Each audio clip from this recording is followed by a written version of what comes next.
this is Corey. Today we're going to go over some neuromuscular activation techniques for pre-surgery. We're basically trying to limit the use of the upper traps and some of our internal rotators of our shoulders. We're going to focus on the thoracic spine and cervical spine, and hopefully these activation techniques will get you out of some pain and stress across your shoulder girdle during and after surgery. We're using some neural hacks, some touching drills, some eye and motor drills, and some breathing drills to really get to your nervous system fast, and hopefully will eliminate some of that pain and be able to inhibit some of the muscles that are working too hard during surgery and causing pain, tightness, headaches, things like that. The first thing we're going to do is a rub and scrub technique. So any place that you're tight, getting your fists, your knuckles, your fingers, and rubbing. So right now, because I'm internally rotated, I'm going to rub my pecs, right, working both pecs. I'm going to go upper traps, and then anything around my shoulder goes, like a rub and scrub technique around there. We'll go over these in more depth, but I just want you to have these together so you can see them and have them in a collection for yourself. Next thing we're going to do is some PNF stretching. So first thing I'm going to do is find a wall, and I'm going to push against the wall with my hand. Right, so I'm pushing against the wall, tightening my pecs, and then releasing.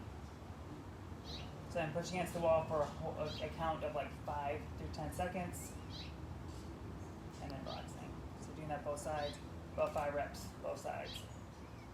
Then I'm going to find a table. It's a lat stretch. So you can do this while you're standing. I want to sit my butt back, so I'm really stretching the lats right here. I'm going to push against the table for a count of 5 to 10 seconds, and then breathe and relax. And then push against, again, the table, or wherever you're pushing against chair, and then breathe and relax. So again, we're using some PNF to inhibit the muscles that are usually very tight, that tend to internally rotate the shoulders. From here, we're going to go into some breathing. So find a wall. You're going to sit against the wall and do like a wall sit. This isn't like your standard wall sit, so we're not using your quads and really like burning the legs out. There's nothing to do with that. You're going to get as close to the wall as you can, where you can line your spine up against the wall. Right, so my head's touching, between my shoulders touching. I want my entire spine to touch. I'm almost like tilting a little bit into it, and then my PSI is touching the wall. From there, I'm going to get really tall, and then relax my shoulders. So they let my shoulders fall from gravity. And from here, if you notice my toes are free. I'm not gripping with my toes or doing death grip on the floor. My toes are just kind of hanging out. And I'm using the position of my feet to be able to align my spine. My neck is relaxed. If your neck is moving, it's also relaxed.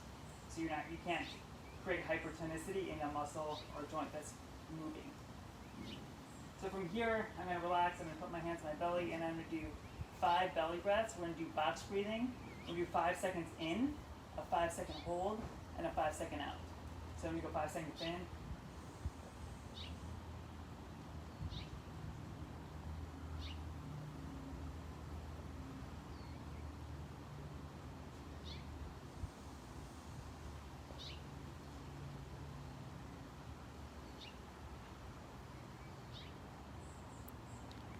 So we're going to do a total of 5 rounds of that. Make sure that you're pushing into your hands and pushing the wall away, so you're really expanding through your belly. You're not using your shoulders to breathe. From there, right, I want your neck relaxed the whole time. From there, we're going to do 10 percussive breaths to really turn on your extensor muscles. So all your intercostal muscles, your breathing muscles are really important for spinal stabilization. So if they're working for us, all the muscles that think they have to pull and drive will be able to shut off, we hope, in theory. So 5 percussive breaths to 10. Blowing all your air out and feeling your core tie in. So you're basically creating a shield for your spine with your intercostals and exhalation muscles, but you're not up here and holding your breath. Okay, so moving on from that. All right, from here we're going to step out from the wall and do a W. So I'm going to hinge against the wall. I'm going to stick my butt out, hinge against the wall, right, my back is flat. Again, now I'm using my glutes and my extensors to support my posture, turning these guys on, and we're going to make the letter W. So W with your hands, literally hinging, touching the wall. However close you have to be to get that hinge, I want you to be in a good hinge, not here. Right? You're not rounding your back. We're making the letter W, and then we're just pulling down the back. We're going to do a set of about 10 to 12 of these. Small pause at the bottom. Again, like really driving my elbows behind me, making sure my neck is relaxed. So that's the next exercise. From there, we're going to go to a standing external rotation. So my spine is turned down and I'm feeling pretty stable through my spine. My feet are just drilled into the ground, right? Making sure I have even pressure on both feet. And from here, we're just going to start with like a scarecrow position, 90 degrees, 90 degrees. We're going to pull our elbows down and back, almost like a lat pull down.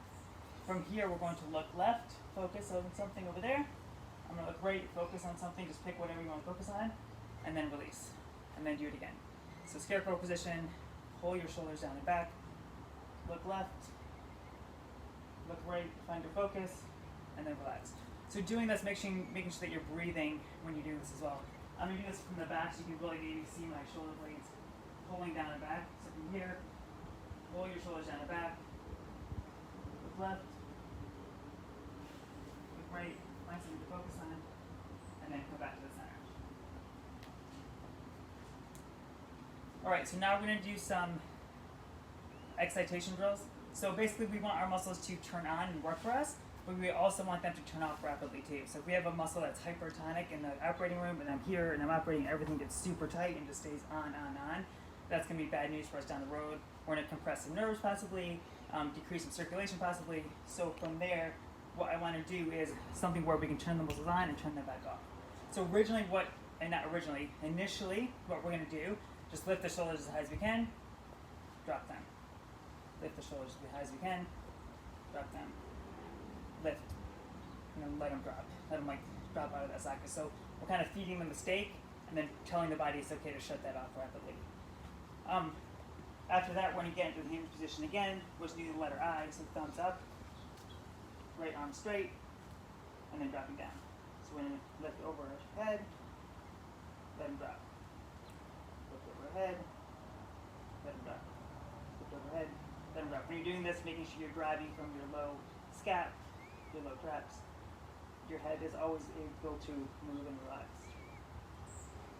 So if you feel yourself, if you're like gaining tension in any of the exercises, you feel your neck or upper traps freaking out, I want you to be able to move your neck around and just literally like, if I'm here and I feel my neck working, just take a second, drop out of the position, and then come back to it.